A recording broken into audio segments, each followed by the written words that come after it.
It was the building that should never have been built, rising in the wrong place, at the wrong time, propelled skyward by the same speculative impulse that had just been so severely chastised on Wall Street. And yet up it went, in the deafening silence that followed the crash. And when it was through, though no one could tell whether it had been a success or failure, everyone knew it was the purest and most glorious expression of everything the city stood for. Long before the night of his fateful promise to Al Smith in the Lotus Club, John Jacob Raskob had been burning to build a tower that would soar above the rest. All through the spring and summer of the great boom year, he had marshaled his forces in total secrecy.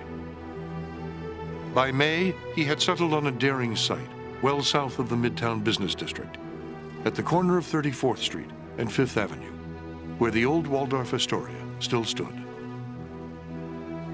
Before the year was out, the financing was in place, along with the legendary construction firm, Starrett Brothers and Eakin, and an architect, William Lamb, to whom Raskob put a simple, breathtaking question. Bill, how high can you make it so it won't fall down?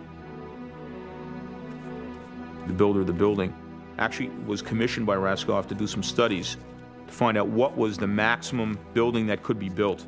And the report came back that 65 stories would be ideal, and 85 stories was the absolute upper limit of technology as it existed. By settling on 34th Street, which is actually off the beaten track, he's gambling a bit, and he needs a bold and dramatic gesture to, in fact, win tenants to that space. And he does it, of course, by opting to build the tallest building in the world. On August 29th, 1929, just 2 days after the stock market hit its all-time peak, news of the staggering project was dramatically unveiled by New York's famous favorite son, Al Smith. Good to his word, Raskob had made the ex-governor president and chief spokesman of what was now officially called the Empire State Building. It is a spectacular gesture. If the owners are right, they might fix the center of the metropolis. If they are wrong, they will have the hooting of the experts in their ears for the rest of their lives. Fortune magazine. The northward march of progress, the growth and development of the city, makes it necessary that this historic structure, known around the world, be removed to make room for the largest office building in the world, towering into the air more than 80 stories high. Now, gentlemen, stand back while I start the real work of demolition.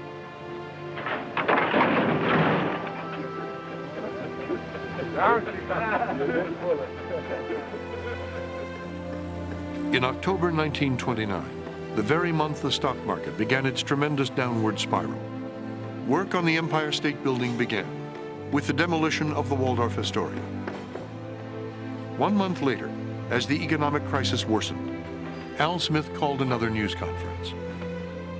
Far from scaling back his plans, Raskob had decided to add a massive 200-foot tall tower to the top of his 85-story building. The stunning spire, itself as tall as a 17-story building, would raise the final height of the structure to an insuperable 1,250 feet, a full 202 feet higher than the Chrysler Building, its gleaming rival 10 blocks to the north. Even more astonishing than the tower itself was its proposed function. It would serve, Smith solemnly explained, as a giant mooring mast for transatlantic dirigibles arriving from Europe, allowing passengers to dock a quarter of a mile in the sky over Midtown Manhattan. Experts dismissed the scheme at once, but nobody seemed to care. The vision of the city's tallest tower, serving as a port of call for airships from around the world, fired the public imagination as nothing else had. 7 weeks later, on January 22nd, 1930, work on the foundations of the mighty building began. The Empire State Building is not only an incredible icon, it also has the ironic role in this story of coming really after the crash of the stock market, being the kind of like the guest who arrives too late at the party. Nobody had a job suddenly. There were no more skyscrapers. Construction was almost nothing. They had a budget. They had to build the building as quickly as possible in the hopes of getting some tenants in. As the months wore on, and the anticipated upturn in the stock market failed to materialize, the economic situation began to deteriorate across the country. And yet, even as the worst depression in American history began to settle around them, New Yorkers were greeted by an astounding sight as the bare steel girders of Smith and Raskob's building began to rise like an immense metal phoenix in the middle of Manhattan Island. A symbol of hope in the darkest of times, and a defiant declaration that the city and country would survive.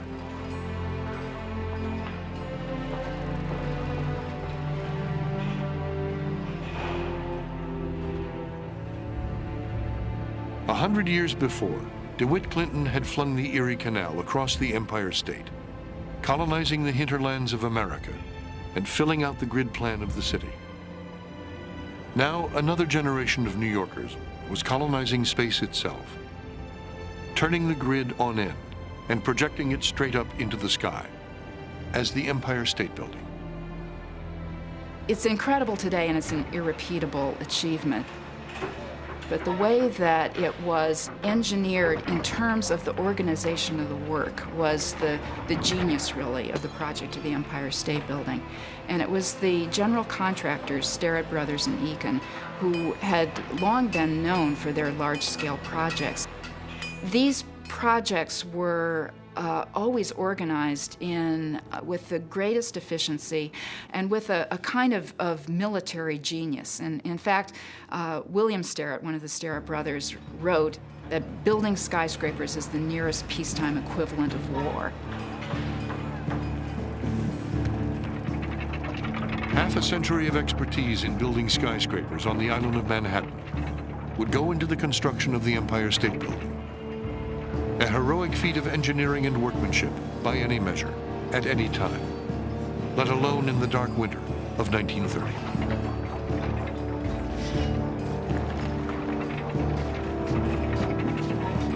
At the peak of construction, in August 1930, 3,439 men were employed on the building, whose 50,000 massive steel beams and columns, each weighing more than a ton, and milled to tolerances of less than 1/8 of an inch thick, were being assembled like a giant three-dimensional jigsaw puzzle. Ordered to exact specification from steel mills in Pittsburgh, shipped by train to New Jersey, barged across the Hudson, and trucked along precisely choreographed routes in Manhattan to the building site at 34th and 5th, where, just 18 hours after leaving the mill in Pennsylvania, 9 massive derricks lifted them in place, and workmen fitted them together.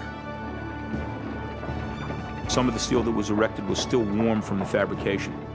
The steel was reaching the job some 15 or 18 or 20 hours after fabrication and was still hot to the touch. That's pretty unique. In an age that had perfected the assembly line for manufacturing cars and consumer goods, the Starrett brothers had perfected the first assembly line for manufacturing skyscrapers. The work progressed so rapidly that people could scarcely believe their eyes, the building seeming to leap into the sky as workmen added 4 to 5 new stories a week, and sometimes as much as a floor a day. In one extraordinary 22-day period, 22 new floors were erected. Also, because of the Depression, there was almost an infinite supply of willing men to work, and there was a fear among those men that they would be laid off. There'd be 10 other guys waiting down on the street to take their place. So therefore, individual production rates actually climbed with respect to bricklayers and other workmen that were gauged by piecework, by the number of pieces they did a day. Even though those men knew with direct certainty that when their job was over, they were going to either the unemployment line or very likely the bread line. By midsummer, all eyes were bent upon the majestically rising structure, now clearly visible from every part of the city. For the crowds of onlookers that gathered each day on the streets far below, and for the teams of photographers and newsmen that eagerly followed every detail of the operation, the real heroes were the gangs of riveters, hundreds of men working in teams of 4, laboriously joining the steel framework together, piece by piece. Hanging from beams 1,000 feet in the sky, the gangs performed their dangerous tasks at high speed with clockwork precision. Heating, tossing, catching, and driving home the red-hot rivets of steel. 400 rivets for each 8-hour day at $1.92 an hour with a half-hour off for lunch.